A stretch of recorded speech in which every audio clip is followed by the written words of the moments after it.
naye omuntu nga bazadde bo bombi Banyarwanda toli muna Uganda. Ekigambo butuuze oba citizenship kiki? Munnamateeka omulungi si yo yamanye etteeka kubanga abasoga babeera busoga, abanyankole basibuka nkole, abakyoli basibuka kyoli. Abanyarwanda they are roving. Mwe abatali kati musemateeka. Gwe olwaleero omuntu omwogezi w'Olunyarwanda agamba nti gwe Munyarwanda wali musemateeka, toyina njawulo na muntu avudde Rwanda olwaleero n'atuuka enkya naye n'abeera mu Uganda. Tewali njawulo. Ku 103.3 Radio 4 ensonsozi ne 107 Radio 7 eraka lyabejikuru bomukama kabaliga. Mwebale nnyo ne bannannyini radio mwebale okututeerangawo mu kutu guno. Nebaza mukama mwebale nnyo okututegekera. Okay. Yes. Abayina obuzibu ne internal affairs. Abayina obuzibu ne nira. Bayambe leero bategere kyonyonyola. Ate abo bokabe mumanyi. Eriyo kakati abananga babajja ne ku district quarters. Quota system ya universities, scholarships za government bakusanga gwe ruzindana ne basazaamu. Ebitimu bimanyi n'ije ebiri bitambula. Bakole ki? Number one. No. First confirm that indeed they are not. They are not. Ugandans according to the 1995 constitution. Ata abatuuliriza sitawaanye kubatwala mu Immigration Acts n'ebiki ebirala byonna because mu hierarchy of laws semateeka ye supreme law. Nolwekyo teriyo teeka ddala lisuubirwa bangi. Naffe nga nze Mbidde singa saatendekebwa mu mateeka nandibadde sibimanyi okujjako nga waliwo ambuuliddeko. Ekyokubiri, ffe mu mateeka batugamba nti munnamateeka omulungi si yoyo amanyi etteeka, naye oyo amanyi gye baliteeka, amanyi gy'alina oddisanga. Damutulire munnamateeka asinga obulungi si yoyo amanyi amateeka, naye munnamateeka omulungi yoyo amanyi ewogasanga. Kasangibwawa kakati kyekyo munnansi oba munnauganda oba atuwuliriza kyenjagala otekeka amatu olunaku olwaleero. Ekigambo butuuze oba citizenship kiki? Ekisooka nga ntandika wasomye wano amawanga ge bayita indigenous ethnic groups. Mwaga mawanga eggwanga ndowooza eryabiri mwana be bayita Abanyarwanda. Ndowooza abiri mwana awo abiri mu nnya ku schedule ey'okusatu mu ssemateeka wa Uganda. Owekyenda mu mukaaga Banyarwanda. Ekintu ekyo buli muntu ayogera Olunyarwanda nga lulimi lwe bamuzaala ayogera oba bazadde be nga lwe boogera as a native language. Omanyi olulimi oluzaaliranwa oba olulimi native language lwe lulimi lwolootamu. Kakati nze mwami kungu manyi nnyo Oluzungu naye siroota mu Luzungu. Okulota dreaming. Dreaming. Tulota mu lulimi luzaalirano. Olota mu lulimi lwo. Kati abantu abalota mu lulimi Olunyarwanda. Sisobola kulota mu Luzungu. Si kyangu. Okuja ng'oloosa oli ku mukolo conference ate toyinza kimala nko bbanga ddene. Okay. Naye olota mu lulimi lwo. Kakati abantu abalota mu Lunyarwanda balowooza nti be Banyarwanda bali abali mu ssemateeka mu schedule ey'okusatu ku muko gwa 24 24. Sibebo. Sibebo.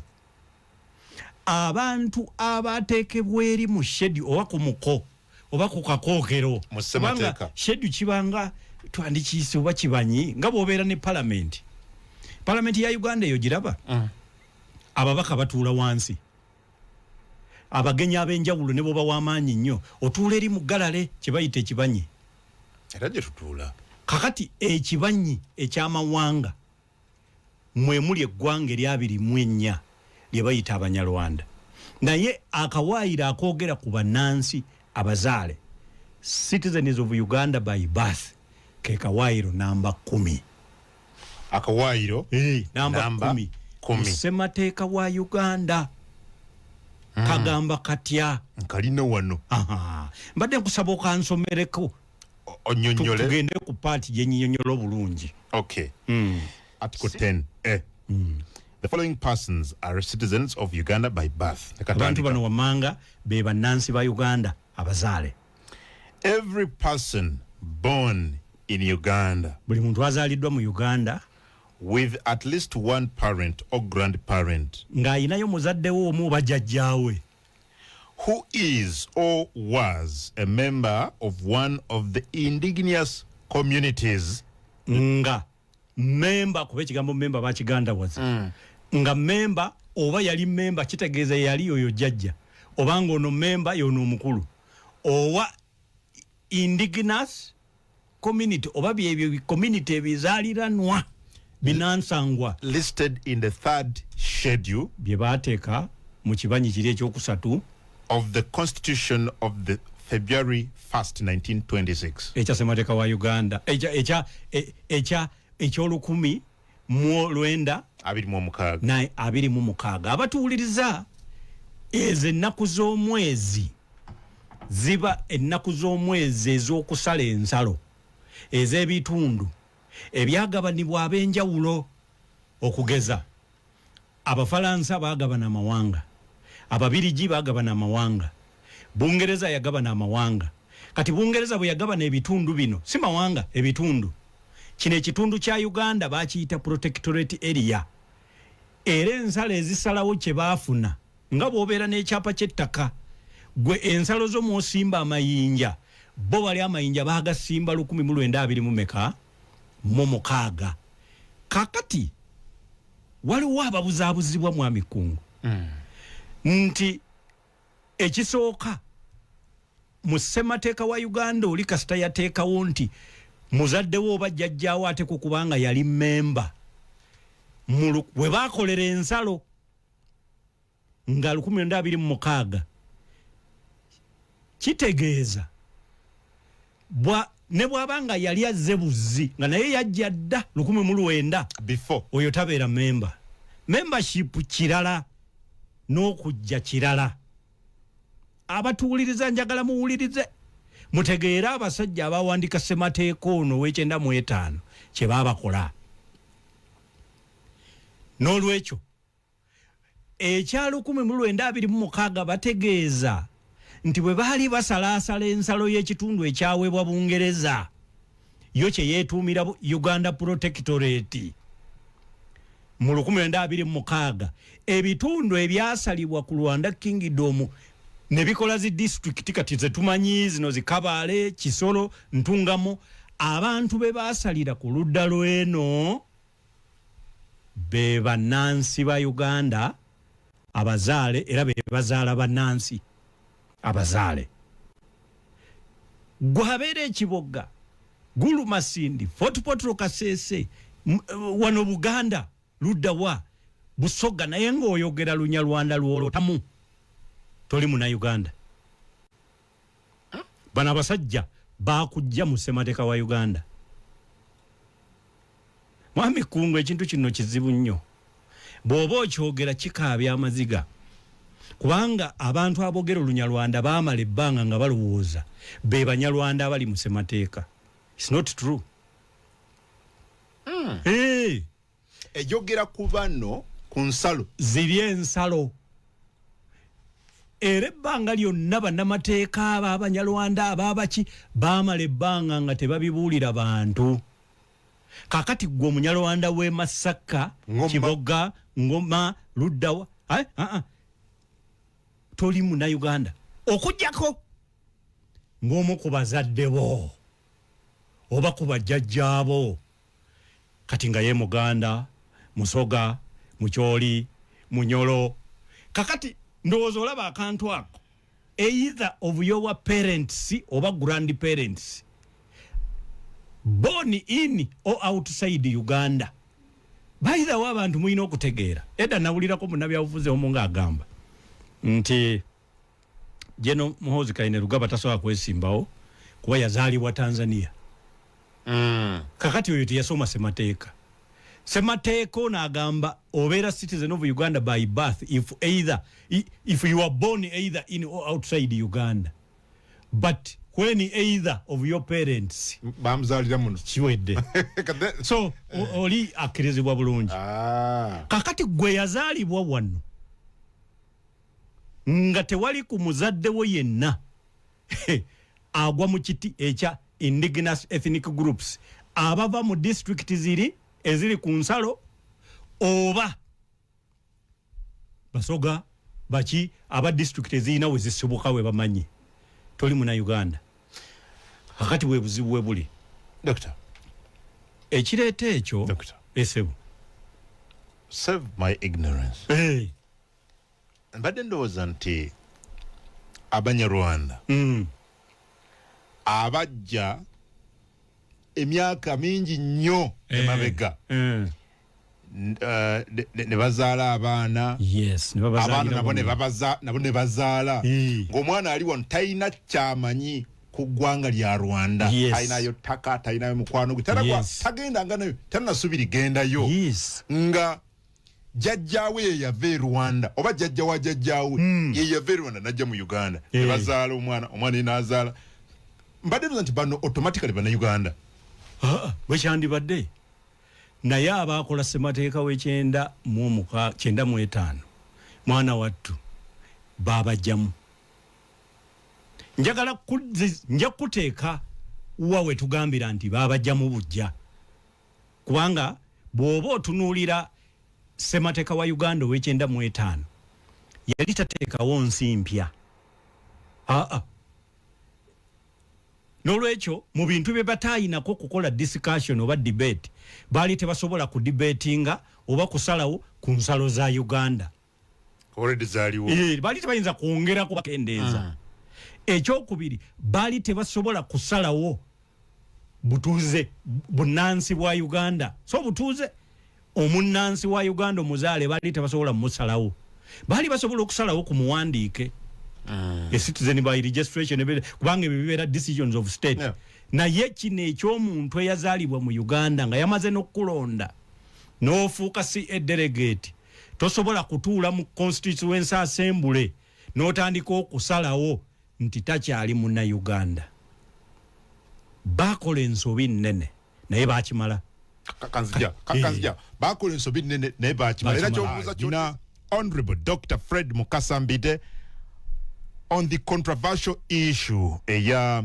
citizenship ey'Abanyarwanda eyaleetedde dda kitongole kivunaanyizibwa ku by'empuliziganya mu ggwanga ekya UCC okuyita nze Adam Mukungu ne Mwami Frank Gashumba wiiki ejja ku nsonga ku bigambo Gashumba byayogera wano Mwami Gashumba akanti waliwo okutulugunya Abanyarwanda okuli deliberate nga kukolebwa immigration buliawo n'ekitongole kigaba endagamuntu ekya NIRA era wano we tutadde ekinyusi kyo discussion yaffe olunaku olwaleero Honorable Fred Mukasa Mbidde Mbidde ng'akugamba nti waliwo obuzibu mu ssemateeka Abanyarwanda aboogerwako mu ssemateeka wa 1995 si beebo abalajja n'okufuna abaga nti tuli bannansi tuli banna Uganda well Dr. Mbidde genda maaso lwaki abasajja bano n'abakyala baatuula mu kola ssemateeka wa Uganda baakola ensobi tuvudde mu 962 ng'omuntu okuzaalibwa wano kati ofuuse munnansi genda maaso tukulira 67 akawaayiro namba 4 akassemateeka nako ne kakuuma ekye-62 ekya ssemateeka w'e-62 lwaki njogedde ssemateeka w'e-67 saagadde kumala budde na 66 because abatuulira njagala bategeeza nti kasita mukola ssemateeka omupya temuddamu kusoma yakaddiwa naye mwongera okutunulira ennyo principles okulaba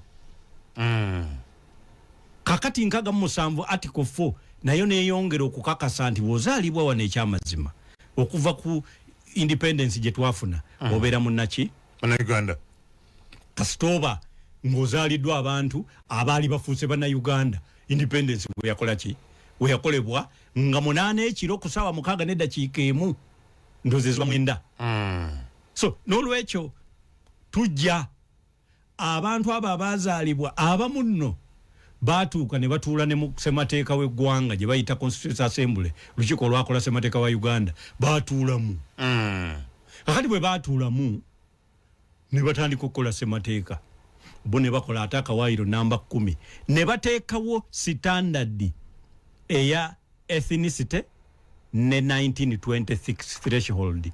That was wrong.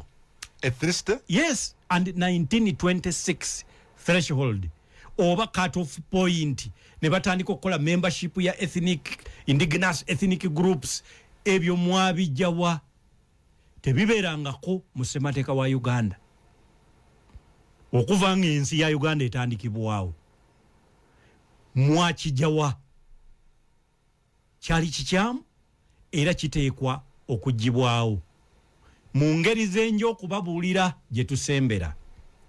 Naye njagala okubuulira abantu nti abanoonyereza balatandika okunoonyereza nga nange mwendi lwaki baakola ekintu kino. Lwaki? Abantu bano Abanyarwanda boolaba baakola kinene mu lutalo olwaleeta gavumenti eno. Ate baba bakola ssemateeka pulezidenti w'eggwanga n'akola ensobi n'akubira badelegate n'abagamba kakati kye muba munkolera ekirala nti twalwanyisa abantu abalemera mu buyinza nti kati munteekeremu ebisanja bibiri lyekkomo omuntu lyakomako n'omulala n'akola ki n'akwata. Kakati olwo wayingirawo ze bayita power struggles mu baali bakola ssemateeka wa Uganda ne batandika okwetega obulippo. Abanyarwanda bano abaali ku mwanjo mu lutalo ne kirowoozebwa nti basobola okuddira omusajja mu bigere tubaggalire.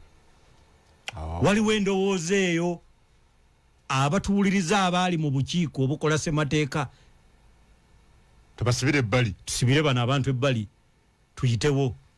Kyewuunyiza kubanga bambi wadde nga mwabasibire ebbali era nammwe tekunnaba akaddako. Musajja avuga ng'ali mu maaso yateekawo traffic jam, emmotoka zonna tewali etambula. Yaliwo yavuga. So n'olwekyo waliwo endowooza eyo. Bambi waliwo bajjajja bamuzeeyi abaalwana nti teekamu muli Abanyarwanda ng'olwo batuusa okukola ekibanyi schedule abampuliriza kye kyasemberayo ddala ng'obuwaayiro bamaze obukola. Lisiti oba olukalala olwa ethnic groups. Na teekamu n'Abanyarwanda bagenda bambi okuwandiika ekigambo Banyarwanda ng'eno ssemateeka yabaggyemu dda.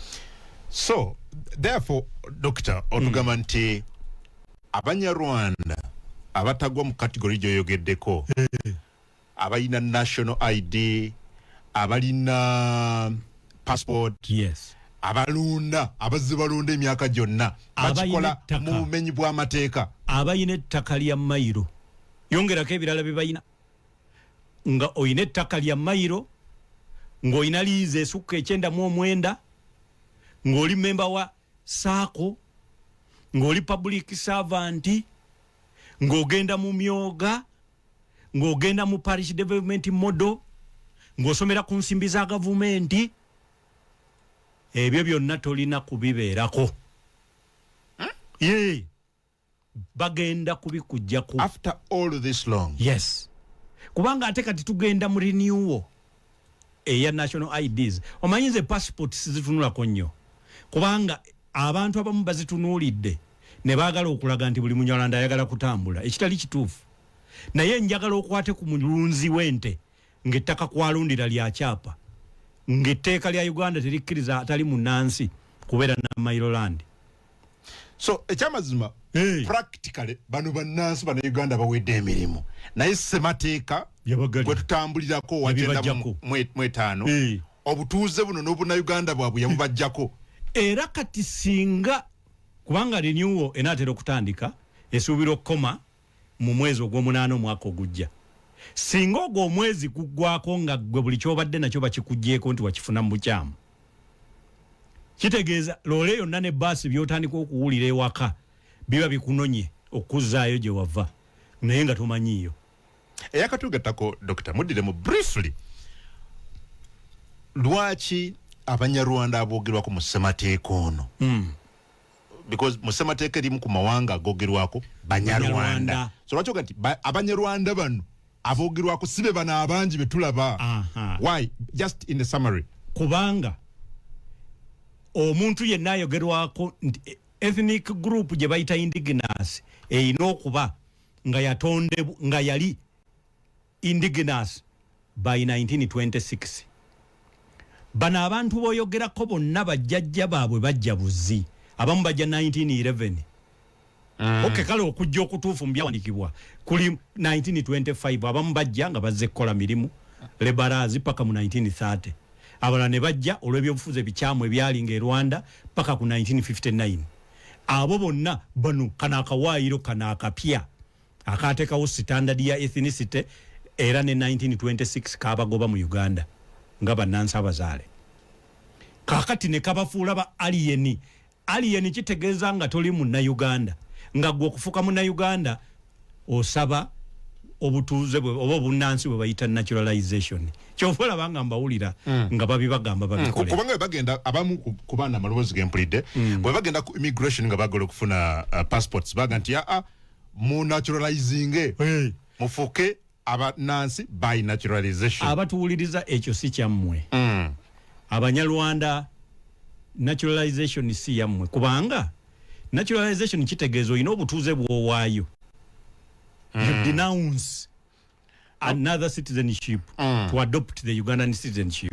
Okay, Dr. again, ku kawai rather ku article ye mujje tukwoti kyembadde nsoma wana kinayagadde interpretation yo okikwataganya n'ebyowakannyola.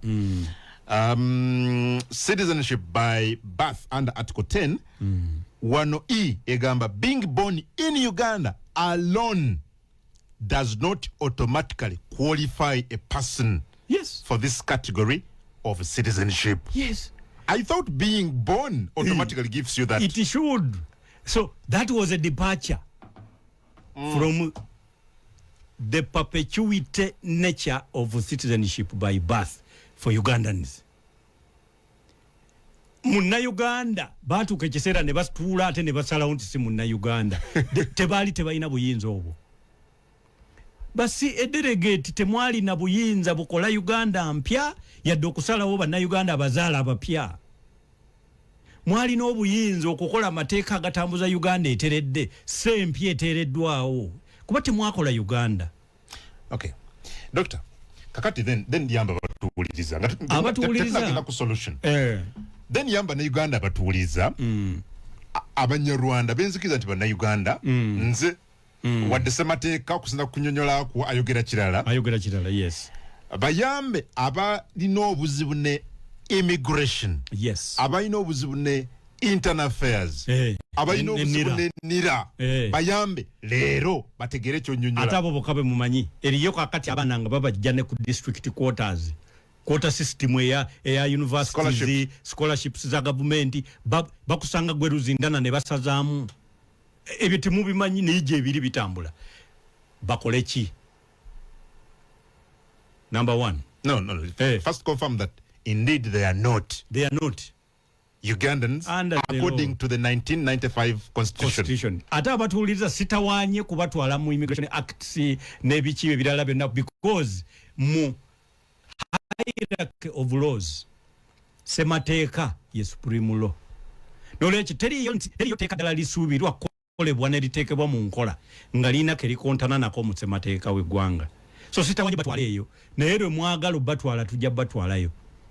Waliwo omu yaleesa akawaayiro akalaga nga ayagala kulaga etteeka mbu singa obadde olina mayiro landi kasita obutuuze obwo bukubanga bukugiddwako ettaka lyo terikugibwako lyobadde nalyo ng'oli mutuuze. Kino kye twogerako toli mutuuze. Akakawaayiro si ke kakolako. Gwe bagamba toli munnansi. Okitegeera? So kakati abantu bano ekyamazima amaziga singa bamanyi ekigenda mu maaso ge bandibaddemu kati. Era Mukama Katonda atuyambye okulengerayo ne tubayamba. Twagala etteeka lizzibweyo. Bino tebabisaba busabi byabwe byennyini. Nga bw'owulira Buganda ng'esaba ebyaffe. Bano abantu obunnansi byabwe Abanyarwanda ne babibajjako. Abantu abeeyagaliza abava mu district. Ate weewuunye abantu abakwalifying okubeera Abanyarwanda abava mu ezo district Mpororo Kabale Kisolo Ntungamo n'endala ebikolebwa mu bitundu ebyo ate bo beesabira n'obunnansi obulala beyita bafumbira beyita bahololo beyita bakiga bo bayina omukisa togulaba nga basobola okweyita buli kintu ne bwe yeeyita Omunyarwanda agenda ku malaalo ne bamuwa kati ate bano abandi badde bafuna mu kintu kiri ekyateekebwawo ate ne bakola akawaayiro akabaggalira abantu baffe batuwuliriza ensonga eno si nsonga ya immigration oba nnira oba ki abo bo bateekesa mu nkola etteeka ebbi erefu era eryaleetebwa mu bukyamu byaleetebwa ffe tetunafuuka balooya twali tuli bato twali tukyasoma so bantu bakola ki n'olwekyo bw'okwata n'ogenda ku nnira n'oyagala okutuga executive director kubanga kulaba ng'ennyumba ekutta omuliro akamese ne kafulumamu gwate n'obaako nti bulijjo kakuliira engoye awo oba okoze ensobi kuzikiza muki muliro kyekikulu so twetaaga okukyusa etteeka ssemateeka wa Uganda ensonga zino nze nno nayitibwa abakulu abo abaliwa abali mu lukiiko olw'Abanyarwanda be bayita ba umubano ne bambuuza naye lwaki totuyambako ne mbagamba naye ekintu kino nange weewuunye nali nakikolako dda nga munnansi era munna East Africa kubanga East Africa eno erina omukulembeze gwe bayita President Museveni alowooza nti erina kubeera nsi emu oyo si ye muntu gw'olowooza nti ate ayagala okukola ssemateeka ng'ate mu ggwanga lye erimu mulimu abatali bannansi tikikola nti bannamateeka abalala abantu abalala bono n'omukulembeze w'eggwanga yesi munnamateeka but mukulembeze w'eggwanga obuzibu buno muteeka ebbi babadde tebabulaba ebbanga lyonna ekyamazima nze nina okukkiriza nti badde tebabulabanga nze okusinziira kwe nayogera nabo n'abakulembeze ab'enjawulo abatutwala bandaga nti bayise Abanyarwanda ebbanga lyonna nga babuuza tukole ki ku buzibu bwe mulaba nti nga babagamba fe naffe mutuweeyo tetulina bantu mu immigration ne babawa tetulina bantu mu nnira ne babalonda naye batuuka eyo tetulina baminisita ne babawa balina kukolera mu tteeka naye be batuuka balina kukolera mu weebale nnyo ne be balonda ku ngunga gwe oli Munyarwanda n'otuula mu kameeza kali ojjayo etteeka ly'olina okugoberera nga likola ky'olina okukola ku magundi kyova olaba nti abavunaanibwa ennyo nti balina empisa embi ate Banyarwanda bw'atuuka wali ate kati gwolowooza oyinza okuggulawo ate eriryo kubanga amannya agayogeddwako bagogerwako Banyarwanda bennyini naye balina etteeka mu bakola etteeka limugamba ki kyogamba so tulina kukyusa tteeka ate nga tutandikira mu ssemateeka wa Uganda akawaayiro akoogera ku threshold eya 1926 ne ethnic groups eba ethnic communities bibiri primitive birina kusazibwamu ne tussaamu akawaayiro akoogera nti gwe bw'ozaalibwa wano ofuuka munansi wa wano ekyo it is a governance decision si kya parliament executive yennyini yeyina okukola enkyusakyusa mu ssemateeka y'eggwanga ng'eyita mu parliament gwe tosobola kuva wano member wa parliament n'oleeta private members bill nti bakyuse okugjako ng'executive yes okay ampuliriza osobola okuteeka ekibuuzo ku 075 tokubako teekako kibuuzo kyokka ku message 075 abali ku X nga Sir Simon Miyanga Lutaya n'abalala nammwe mudakiika nga ziizo ngenda kuba omwaganya mwogereko eri eggwanga kubaganya ebirowoozo ne honorable Mukasa Mbidde nga muyitako mukutu kwenyini kwe muli ku X so nja kuwa omwaganya gwe aliko X mbalaba wano obeko nekyobuuza Dr. atangaze ku nsonga eno that will be happening in the next 6-7 minutes okuva kati Dr. so abantu bonna I know for a fact nti bangi nnyo abawuliza programu eno ababadde beetaaga okumanya amazima nga Banyarwanda era kigu ogabagambye bagaba kweka naye abampuliriza geego. What should they do now? Saawa eno era otuyambye wanze okubayambako tuli mu kye bayita sensitization, tutambula ebitundu bya Uganda byonna bategeera obuzibu we buli, bategeera amateeka amakyamu we gali. Okay. Kakati we tumaliriza tuyina a proposed bill for amendment of the constitution gye twagala okuleeta, naye tegenda kuba y'Abanyarwanda bokka, si be bokka abayina ekizibu, lwakuba nti bo bayina special status, bayina problem eri special gye tujja okunyonyolako gye tujja, naye tuyina abantu be balowooza nti Batanzania si Bannayuganda, part of ntungamo kubanga esalangana ne Tanzania, party esalangana ne Rwanda, party esalangana ne Tanzania, bagamba abo Batanzania, part of Rakai bagamba abo Batanzania. Tuyina be balowooza nti Bakongo kubanga Lukunjiri, Kanungu, Bundibujo, Kasese, Nebbi, Arua, Koboko tusalangana ne Kongo.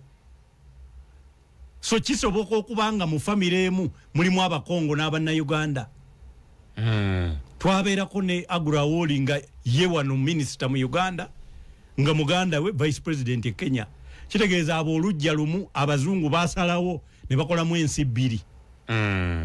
Abo nabo bayina ekizibu nga basaba passport teboogera era ne problemu zaabwe si z'amaanyi nga zino. Tuyina be balowooza nti South Sudan nga mubeera Koboko, Yumbe, Moyo, Kitugumu, Kabongo kubanga tusalangana ne South Sudan. Okay. Waliwo balowooza nti Bannakenya part of Kabongo, Koboko, Moroto, Amudat, Kapuchorwa, Mbale, Tororo, Busia. Abatuwuliriza njagala mutegeere nti this is a management problem, it is a governance issue. Okay. Mu America eriyo abantu bangi nakugambye bakozesa enkola eya juice story nti wozaaliddwa obeera munnansi waawo. Bw'ozaalira omwana mu America aba muki? America. Eriyo n'ensi nga Bufalansa ate ze zikozesa enkola eya juice sanguinity nga yeeraga nti ne bakuzaalira e Uganda naye nga bakuzadde bo balina embeera y'obutuuze mu Bufalansa obeera mu Falansa nobere ne Uganda nojoga ensi zigenze zikyuka. Kakati wano ekireese obuzibu obulala ki nti ng'oggyeko etteeka ekyamu tubadde tujja tufuna obutakkaanya between Uganda ne Rwanda obutamanyiddwa bannansi naye nga bakulembeze be babumanyi. Ebintu ebyo bwe mutabibuulira bantu tebajja kumanya. Kakati buli lwofuna obutakkaanya n'eggwanga eryogera olulimi olumu ku bano be boogera, buli muntu wanaayogera Olunyarwanda otandika omwekengera. They become the subject of security target. Lumu waliwo ne church gye baakwata ng'erimu abantu nga 8 bonna ne babakwata nti basipaayi. Era nze neewuunya ngembuuza basipaayi 7 ekibakuŋŋaanya ewamu kikiba bali mukola political party oba. So ebyo byabaawo nga tukyalina obutakkaanya wakati wa Uganda neki ne Rwanda. Security groups zino security yaffe nayo jukira efunira mu butakkaanya kuba budget bazongeza. Alright. So mu bitongole ebikuuma ddembe mulimu abataagalira ddala nsonga y'Abanyarwanda etereere mwebali. Era bo basanyuka nnyo bwe muba mufuuse bakiwagi bwe mwagala okutabuka kubanga olwo muba mutandise okubongeza ssente. Era gwe bw'okola ku nsonga etabagganya Rwanda ne Uganda bakukyawa. Obutta budget. Baliye mbalirira. Kasente kabalitekamu sente za boda 4,000 ezigoberera bakungu nga mugenda ku radio. Kulondola. Kulondola ate sente ziri ziwooma kubanga bayiwa mu nsonda classified. teryabuuza tiri goji wadde nti genda olawune tasayininga nga James Martin. Asindika message giteeke ku 0756 07505 07505 kuboyita oberenga oyogera naffe. Tuliko mikutu egyenjawulo ku X noonya @Adam Kungu kwoba oyita tuberenga tuwuliziganya jja kuba tulaba bulungi nnyo. Charles Twine afande jambusa weebale nnyo. David UG Kawoya n'abalala mwenna abali wano osobola okuba nga osindika obubaka obwo ne tuba nga tukuwulira bulungi nnyo. Nga bwe mbafuna wano osobola okutwegatako nga opikinga ka microphone ako abere nga oyogerezeganya naffe. Simon Muyanga, Lutaya, Charles Twine n'abalala. Doctor, nga bwe bajja n'abasindika SMS. Esebo. Way forward. So, n'olwekyo way forward oba kye tulina okukola. Genda maaso. Kye tulina okukola kiri kintu kimu. Kwe kwa gavumenti eno nga tumaze okulawunda n'abantu bategedde era bayize bye beetaaga okukola. Kwe kuwa gavumenti gye bayita bill for amendment of the constitution. Naye jjukira ebizibu oli mu kukola ku bizibu bibiri. Ekisooka the rights of Banyarwanda okuziristowalinga. Ekyokubiri okola ku fears of government. Okutya kwa government. Okwekengera. Abampuliza kino kifaanaganako n'Abasomali b'e Kenya. Mu kaseera abamu ku Basomali bwe beefuulira aba Al-Shabaab nga basuula bomu buli wamu ne Kenya nga basuulayo. Kakati bw'oba oyagala Kenya abatuuze baayo bannansi baleme kuba na buzibu Abasomali. Bw'oba okola ku nsonga eyo tokola ku ya Basomali bokka. Okola ne ku fears za gavumenti. Because this is a governance issue. Naye ogikolako ng'osinziira ku ki? Okay. Kafune Charles Twine. Charles Twine tuwuliriza Twine afande sobola oku unmuting a microphone yo no yogerako naffe wano ku kigambo ku nsonga nga Dr. Mbidde bw'azinnyonnyola n'abala mwenna basobodde okufuna obuzindaalo obwo ne tuba nga tuwulira feedback yabo. But nga bwe bajja ono agambye wano Doctor nti I am following we need a program of Mbidde and Gashumba batunnyonnyole bulungi ebintu bino. Omita Davis Senkindu bwati bwagambye. Ate omulala wano agambye nti agambye wano radio webale nnyo of interrupting kale ekyo nakyo aba radio 7 bakiwulidde. Mike Saluni Bukoma Nsimbi Adam nebaliza muko Mbidde kutusomesa bulungi bwatutumbudde era tuyiga. Ono chairman mu Katuliki ekisaala kya Nkwanzi nze ndowooza Munnayuganda omutuufu yoyo azaaliddwa wano oba omugwira eyasaba obutuuze n'abuweebwa ye bwalowooza. Ate onagamba Ronald mwana wa Twoki tutumbudde honorable yebale nnyo okutangaza tulistegedde. Kungu Jambo Julius from Orthodox Namungona Mbidde is avid and astute. He should join NUP come 2026. He is a presidential material. Nagamba nze mwanje Amoseka Kumiro naye abakola ssemateeka oyo baali basajja babi nnyo. Kungu we bali kuweereza Dr. oyo ye bali kutusomesa. Ate onagamba ssemateeka ya Uganda by that time it was made by arrogant and mindless people, so nothing to do. I am not Kunda. Listening in. Yebari kikaze. N'abala mwena abagenda mu maaso n'okubeera nga amuwuliriza. Abali ku X simanyi waki mulemeddwa okubeera nga twegattako. Charles Twine, Simon Muyanga, Lutaya, Tora, Kawoya, David. Opportunity yino weeri okubeera nga oba olina ky'obuuza oyagala kutangaazibwa kikole. Charles Twine ndowooza gwe nsobola okufuna kati. Unmute your microphone oteese naffe wano bulungi nnyo. Bako bulala bukyagenda mu maaso. Onagambye and listen, Dr. Mbidde. I am tuned in. Ask Mbidde, is he Mbidde a Ugandan? You. Okay. Ojamudamu, Doctor. Based on what you have explained, are you Ugandan? Onagamba, he says which tribe does he belong? Him, based on what he has explained. Is he Mnyarwanda? Again, nayongera kuwano, where his grandparents in Uganda before 1926. Honorable Mbidde, if you say yes, do you have documentary evidence? Domita Katera, Alan Changwari. Katera Alan bwati ali Changwari. Bwati bakugambye. Okay, ndoza. Sempanyi. Dr. Soko oyanukula abo, then ugene maso bude tuchabulina. Kakati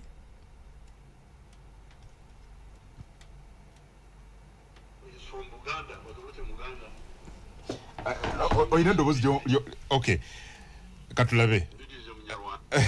Wano President Museveni yali ayogera ko Honorable Mbidde kandabe.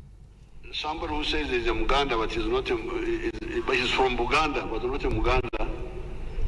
This is Mukasa Mbidde. Mbidde is a Mnyarwanda but of Uganda.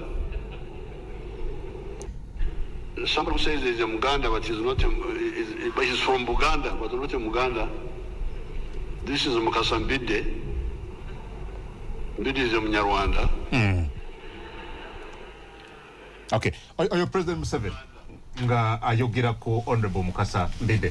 Kakati President bw'owuliriza nga ayogera ye owulira ng'alaba nti omuntu asobola okubeera nga yasibuka mu Buganda naye nga muki Munyarwanda naye nga Munnayuganda okiraba nti ye kino ekiri mu kana akawaayiro takimanyi aka 95 aka 1926 akabala district ziri zokka yessire ettuluba mwasuula abantu kati bano abaakola ssemateeka baakola ekintu nga ne gavumenti temanyi ne basuulaawo. Omuzadde gw'osinga okumanya n'oba n'obukakafu nti yakuzaalira ddala ebiseera ebisinga abeera maamawo. Kyova olaba nti bakabaka ba Buganda omuziro batwala gwa maama. Lwaki? Kuba y'omulabira ddala nga yakuzaala. Kati nze maama nzaala Wango. Yayina ne layini ye ajogera n'agimalayo. Wango awedde emirimu. Atambula ng'Omuganda nekiggwa. Naye taata tasobola. So nze ndi Munnayuganda. Ndi Munnayuganda. Netoze mu kibuuzo kye. Olumba nkizeemu ku muntu yenna ayagala okutegeera oba otegeera. Katera Alan Changwari. Katera tegeera aterema kubeera nga totegedde. Tegeera omuntu omugezi bw'aba akubuulidde nkugambye nti manga alanya n'amalayo kitange tasobola olwekyo ndi Munnayuganda.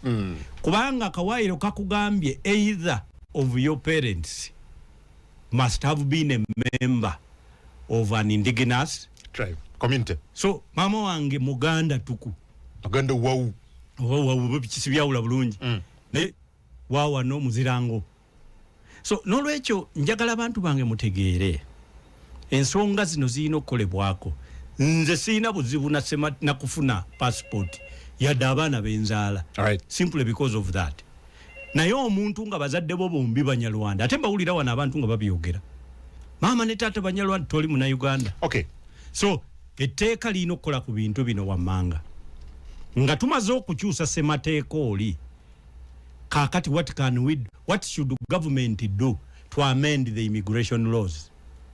Oba kitegeera etteeka teriyinza kukoma bukomi ku ssemateeka. Ssemateeka ye yeetaaga just kusazaamu saabu article yeyogera ku 1926 ne ethnic groups neteekawo ne supplementinga ne article eya born in Uganda. Simple kuzaayo provision ziri eza 1962 ne 67 kakati bwe kiggwa ekyo wano government erina okukola etteeka for identification of these ethnic groups zenkugambye eziri mu borderline n'Abanyarwanda, which is a roving ethnic group. Kyenjagala okubalaga nti ekibafuula ab'enjawulo mu Abanyarwanda kubanga abasoga babeera busoga, they have regional location.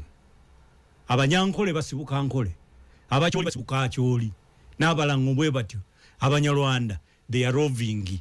Mwe abatali kati mu ssemateeka, you are a roving ethnic group. Mubunye wonna yonna gye muli. Era juzi waliwo ebiseera ebyo byayita sejjusa oyo ng'akyali tinyefunza yagobako abantu ku ttaka nga Banyarwanda, era abajja okumulwanyisa n'omukonfrontinga n'abagamba nti abo si bannayuganda. Ekintu ekyo yali akitegeeza. By the way, he is one of the most brilliant lawyers we have in Uganda. Ensi kyetamanyi kuba tali mu practice. David Sejjusa. Ye yali ataputa ekyo ekiri mu ssemateeka. N'olwekyo bagamba nti kakati gwe olwaleero omuntu omwogezi w'Olunyarwanda agamba nti gwe Munyarwanda wali mu ssemateeka, toyina njawulo na muntu avudde Rwanda olwaleero n'atuuka enkya naye n'abeera mu Uganda. Tebalina njawulo. Tewali njawulo ewaabwe. Abasigala era ebitundu ng'ana ku buli 10 high ranking officials mu government boogera Oluganda. Oba Olunyankole oba Olutalo, depending on wa buli omu gye yava okukola clusters ezirwana. Abamu boogera ddala Oluswayiri abaava Tanzania. Kyokka nga ne Tanzania eriyo Abanyarwanda naye nga Batanzania. So njagala mutegeere abantu baffe nti eno ensonga ya kisajja kikulu tebagipapira. It is a matter, it is a conversation, it is a dialogue. So what should happen in the meantime? Because abantu betaaga okufuna endaga muntu, yes. Abantu betaaga okufuna passports. What should they do in the meantime? Tetukkiriza era tekijja kukkirizibwa okutandika renewal eya national IDs nga ensonga y'Abanyarwanda tennakolebwako. Mpulidde bannamateeka abamu nga bagamba tugende mu constitutional court. No, wano mu Uganda tewaliwo kooti ekola ku nsonga ezo. Nabagambye ethnicity is extraterritorial. Statelessness tekolebwako ssemateeka wa Uganda. N'olwekyo tuyinza kugenda mu constitutional court. Kina kuva mu executive. Tuyina kukikolera mu kooti ya wabweru wa Uganda. Gye mujja okuwulira singa executive eba tekikozeeko. Kimala. Kafune ku bantu. 075 213 namba yanga agikubako ginakuwadde ya message olabika togikubako gireke.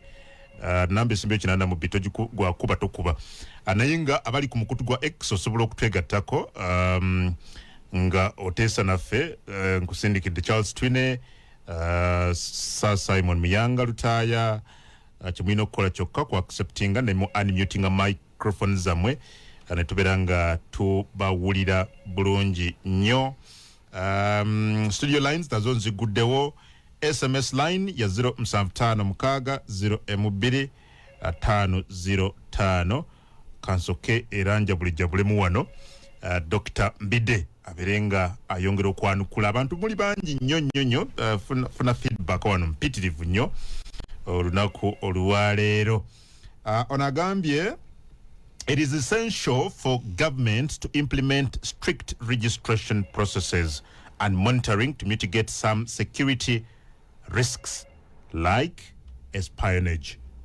Nti government ino kubeera enegendereza obulungi ennyo okulaba nti tetukola nsobi mu process ezo zonna. Kanda bono Radio 4, hello. Hello. Sebo. Hello. Hello. Amanya gone josinzide. Nzesero nkuma Ronald. Osinzide wasero nkuma. Nzesero wano busi. Yes. Kati kyembuuza musebo. Dr. Wandika onabuuza. Kati nzo kubanga nne emyaka nga 5. Yeye anzaliddwa mu Uganda, nsomedde mu Uganda. Kati olumbanje ndi munnalwanda oba mbaliwa mu Uganda. Abale nnyo myaka 5 nsomedde wano muzadde wano. Hala.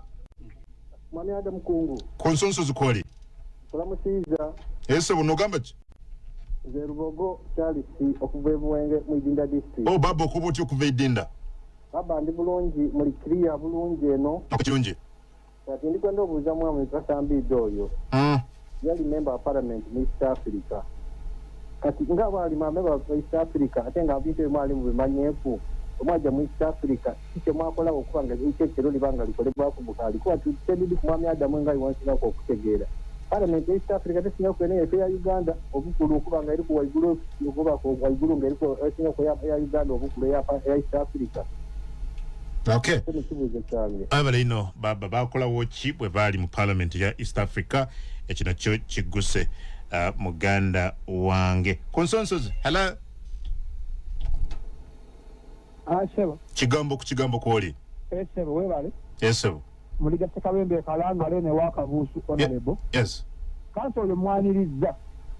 Nayenze musabe ekintu kimu ndagala agendere Masaka yesimbewo naye sagala akona ganye Bobi Wine ne Mwami Mpuuga nese butukusamu ekitiibwa tukwagala wesimbewo. Abale. Kale naye tuli nnyo ku nsonga endala naye David Agambye even talk about the influx of Eritreans and Somalis in some parts of Uganda. Joseph Dagamba, Adam, thanks for the show. I am Massa from Bale City. Should we take it that Mr. Okay, I know why you get quarantine, but Amateeka. Hello. Ensusuzi. Kigambo ku kigambo ko lisebo. Oyogera ne Mwami John. John osinzidewa. Ndi wano ndiruwonde mu ngoma wansi. Ngoma John oraite. Ndimeze makuru yawo. Ndimeza. Tuli mu kubona abona sebo. Okay. Kikwase nnaku kakwekyo kulabirako ekyangu.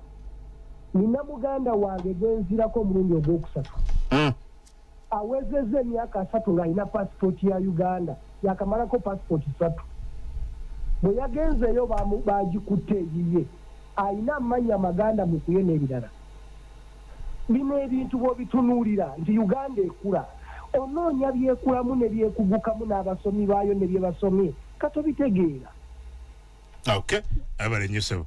Nsonga eyo nayo John tukufunye bulungi Dr. Kuwulidde. Hello. Radio 4, Radio 7. Kigambo ku kigambo kwoli njogerako nani ono? Okay, Congo Adam, thanks for the show. I am Eric from Kasokoso, Chireka. For sure it is confusing. My wife is one of those. She was born from here in Kampala. They have been here for over 50 years and never has she been in Rwanda, but she was denied. I am following from Kasokoso. Consensus. Hello. Adam Congo. Sebo. Sebo nkulamusizzaako. Erinnya lyange nzaasanika ate designer bakyala ebulega. Yes, Hassan. Honorable mulamusizzaako ensonga zirambuludde bulungi nnyo. Ekibuuzo kyange kye mubuuza lwaki honorable ndaga muntu zineeno ate ziggwako ne bagamba. Okay. Katuli ku nsonga y'Abanyarwanda nsasira. Anagambye Honorable yebali kusomesa gwanga Mate Henry ali Masindi. Kungu, let the law remain as it is. I'm Fred in Bulisa. Kungu kajambo nze Beni enakisunga tusiimira ddala program kigambo ku kigambo ne Honorable Mbidde kalitoba oli lwakuna. Nsaba kunyambako lwaki bwe njagala okudownloadinga constitution funa ya bitundu. Okay. Anagamba nze John Sendawula John Lennon embuya ne lwaki Abanyarwanda beba wola. Okay, nerisi ensonga gye tuli kubutuuze. Ku Radio 4. Hello. Hello Mr. Kongwala kutueleza. Sabani ono. Namuta Joseph wane kira. Kira, yes. Agenda arenye kalo okusaba. Musobola okunoonyeza abana mutufuna k'amaanya g'abakyusa eyo constitution. Kale. Ayogera ku bali mu CN tikisoboka Honorable Mbidde okubatuwa ne tubategeera bakola Amateeka oyo. Jambo Congo, how many Ugandans are in Rwanda? I am Ronnie in Nakasongola. Okay. Yagambye abuuza bali bameka bana Uganda bali oluyi luli. Okay. Okay, message ziri wano ziyikanga mazina ye olwakadde ndowooza kankolemu bwe nti katono mpoza bali ku X onoonya @Adam Kungu muli bangiko wano mugoberera. You're saying very interesting discussion, but I don't know why you're not joining in to the discussion. Simon Muyanga Lutaya, I don't know. Not very interested okuwulira akyolowooza ku nsonga zino. Waliwo ono bamuyita Bwambale. Bwambale naawe osobola okubanga tukufuna bulungi. Kale munzikirize njewe nsimbi mu dakiika 2 nzije Honorable Mbidde ayongera okutangaza n'okuyita mu messages zamwe ne comments ezimu ze muwandiika. Simon finally mulabe wano, so unmute the mic oyogereko gye tuli. Okay. Abale Simon Muyanga Lutaya oli live katiko Radio 4 osobola okwogerako naffe Honorable for headset sezo tulira abantu. Kale webale nnyo okusooka njala kwebaza Honorable Doctor pulize ya Doctor Nonchula Lusooka mbadde sikiwulirangako. Honorable Doctor Frederick Mukasa okusooka olw'obudde bw'owaayo okubeera ku mikutu gino. Ekyokubiri olwa research omungi ennyo n'obugagga bw'amagezi bw'okkiriza okugabana ne bannayuganda. Ngoberedde conversation all through naye ndowooza nti waliwo fundamental mistakes or fundamental omissions or fundamental commissions ezaakolebwa mu kuteekateeka ssemateeka ono. Ng'era zeetaaga si kwogera bwogezi ku radio naye nga zeetaaga legal steps okusobola okuzaadressinga n'okwankyusamu. First of all, njagala kubuuza omuntu abantu nadda bali ku immigration. Omuntu ekiki ekiruma nti n'abali mu Uganda nga babayita Bannarwanda. Bala space nnyo batulya nyingi. What is this? Because I have had this for a lot of time. Abantu fenna bwe tuli wano, if somebody can Uganda tunagenda mu America n'abuka citizen and enjoys all rights. Tugana nti Abanyarwanda si baawano tubadde nabo, tubazaddemu abaana, tukuze nabo, be bantu betuwangala nabo. What is the, I don't know, is it a political matter? Are there issues that are hidden from us? I really don't understand. I need somebody to help me understand. What is the problem? What is that immigration finds a problem? Is Uganda overpopulated that we wouldn't want to add anybody? Tuli banjo tebagala kuongerako? Oba Abanyarwanda basinga okubeera costly mu Uganda nti bwe tubakkiriza okubeera ba citizens ngaffe tuba tuwongera budget yaffe? It is a stupidity for anybody to deny nti Abanyarwanda si bantu baawano. They are Ugandans like us, some older than us. They have made contributions here. They are here. Others don't even know how they became to be what they are. All they know is that they are Ugandans, right, born here, raised here, and done here. So let's continue learning from Mukasa Mbidde. Thank you. Chigambo ku Chigambo every day. Thank you, sir. Chigambo ku Chigambo. Oyo sir Simon Muyanga Lutaya omuwulidde bulungi nnyo. Nziza nnyo. Mpoza abantu kamajukuze nti sir Simon Muyanga Lutaya enkya kusanyuka TV sawa 2 nja kuba naye live kusanyuka TV okwongera okubeera nga nfuna endaba ye ku nsonga ezenjalo. Dr. Twine dakiika 2 tuwumbe. Ekisooka neyanziza nnyo abakubya amasimu naye okusookera ddala Simon Muyanga Lutaya kubanga mumanyi bulungi nti musajja mumanyi naye bw'oba onsiimye ekyo nze kinyongeddemu amaanyi okwongera okusomesa bannayuganda. Waliwo omuganda wange ambuuzizza member of parliament East Africa mwakolawo ki ekyamazima nze Mr. Simon Tomuzem just in a second. Sir Simon agambye which legal steps. What is the problem? Is it political? The problem is legal. The motivation is political. Huh? The problem is legal. Kakati legal problem yatekebwawo kati ekozesebwa window eri political n'ababbi abagala okubeera nga buli ddakiika babongera ssente abataagala nkolagana z'amawanga agalinaanaganye. Lwaki nkugamba nti kiririgo kyekiri kye tunnyonnyodde nti baayonoona etteeka era kati biiru gye tuproposinga eriko procedures for identification of Banyarwanda, procedures for certification of Banyarwanda, procedures for reversing and giving them back their dignity as citizens of Uganda, and reparations okubasasula ebyabwe ebifudde during the period wabadde balinga baba segregating against. Biiru nene nnyo lwe tulijja wana ate nayo ojja kunyamba tugisomesa abantu. Ensonga zino nno si nsonga nnyangu mwami Kkungu, kubanga ng'oggyeko ab'ebitongole ebyobukuumaddembe ebifunamu mu mbalirira nga babiwa, ate waliwo n'abakulembera ebitongole eby'Abanyarwanda ate abafunamu mu kubeera nga buli ddakiika waliwo kye babanja. Kubanga bagende wa presidenti ne bamusaba sente ne bamusaba emirimu, abalala bakuuma mirimu gyabwe, abo bonna ne beeyagaliza n'embeera esigalewo. Ate Omunyarwanda wa wansi tebali kimu. Nakyogedde wano wadakadde kafe kawedde, but message eno kangisome.